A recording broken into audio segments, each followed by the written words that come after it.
Biohacking the Attachment Disordered Brain with Dr. Darleen Claire Wodzenski. This presentation has been sponsored by the Orchard Human Services, uplifting lives by educating, counseling, and caring. Hello, this is Dr. Darleen Claire Wodzenski with Orchard Human Services, uplifting lives by counseling, educating, and caring. At Orchard Human Services, we work with many families who have children who have suffered some sort of interruption in healthy attachment development.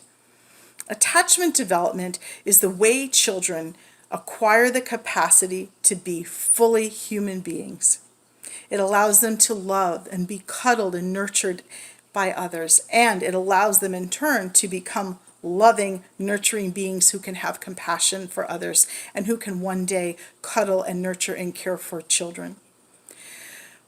When young children have an interruption in their attachment development because of some horrible misstep that interferes with the parent and child or caregiver and child, whether it's because of death, illness, deployment, divorce, incarceration, hospitalization, substance use disorder, mental health problem. It doesn't matter what the situation is, trauma, abuse, neglect, some sort of major catastrophe in the family or in the community. Doesn't matter what the reason. When a child stops developing or fails to develop healthy attachment capacity, that child is simply not equipped to be fully loving and responsive to his or her mother or parents or caregivers. And this creates incredible changes in the child's life. We see changes in the brain of children with disordered attachment. There are changes that sometimes make sense, and then some that are just strange and capricious. For example, one of the olfactory bulbs, one of the centers in the brain that are responsible for processing odors. One of them winds up being smaller in many children who suffered from trauma. These are strange and unusual things that we see, but the patterns are somewhat consistent, and while we can't predict in any particular case exactly what differences there are in the structure of the brain of a particular child, we can say in general the areas that we expect to be different, to have some sort of anomaly, to have a way that that brain developed and the way that brain functions that's different from typical children with healthy attachment development.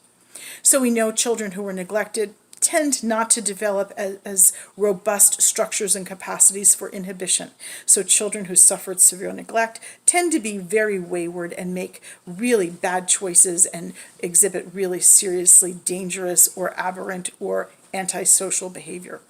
We also know that children who have disordered attachment may be more reactive to touch or sensory input. Perhaps being held and cuddled by an abusive parent was very unpleasant and that child doesn't respond well to touch. Or it could be smells or sounds or lights that are particularly aggravating. We know some children who have disordered attachment associated with trauma may actually be highly reactive. It's almost as if it's little baby PTSD, although the technical diagnosis might not be post-traumatic stress disorder.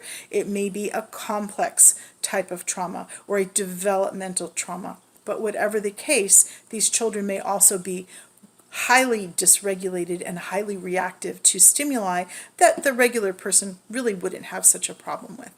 So we know all these changes are there. We also know there are changes in the biochemistry.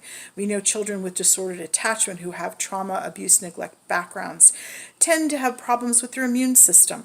They also may be more likely to develop mental health and other developmental problems going up into their adult years. So we have created a strategy that we call Biohacking the Attachment Disordered Brain. This is really exciting work. We are decades in the process of developing these strategies, and we're already seeing incredible results.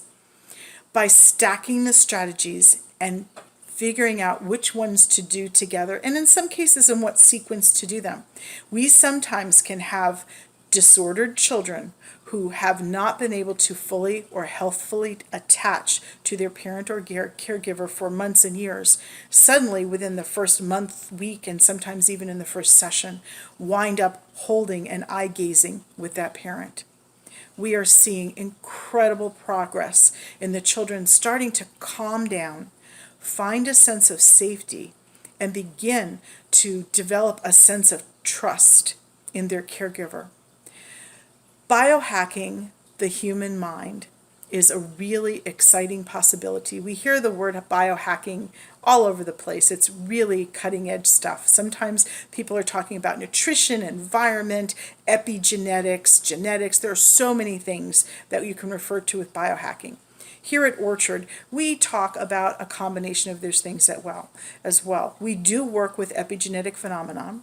We do help parents investigate their children's potential epigenetic polymorphisms, which means changes in the way the DNA interact with the environment that could cause a child to have certain changes in their reactivity, immune function, and overall mental status. We also take a look at the way the brain is functioning and the way blood is flowing through the brain. So we work with types of feedback. We do HEG, we do EEG, and we also work with behavior, social and emotional development, moral and ethical development, and then we do basic family support services to help the child and the family integrate in a way that's healthy and effective so the child can grow, develop healthy attachment, and all the family members can find their place in this child's life in a way that is loving, nurturing, and supportive so everyone can move forward with hope and happiness in their hearts. So thank you for letting me share this little tidbit about biohacking the attachment disordered brain. I am really excited, and all of us here at Orchard are really excited about this new line of work that we have recently introduced into our interventions and our trainings. Please look for the book. It's coming out soon. We will have a series of online trainings and some live events, and then anytime a parent comes to us for individual intervention or counseling services or therapeutic services, we always offer whatever component of the biohacking strategies are appropriate for that child's needs. So thank you for talking with us about biohacking the attachment disordered brain. This is Darleen Claire Wodzenski with Orchard Human Services, uplifting lives by counseling, educating, and caring. And you can find us online at orchardhumanservices.org. Happy parenting! OrchardHumanServices.org. We're a non-profit and so much more, serving children and their families with development disorders and special needs, uplifting lives by educating, counseling, and caring.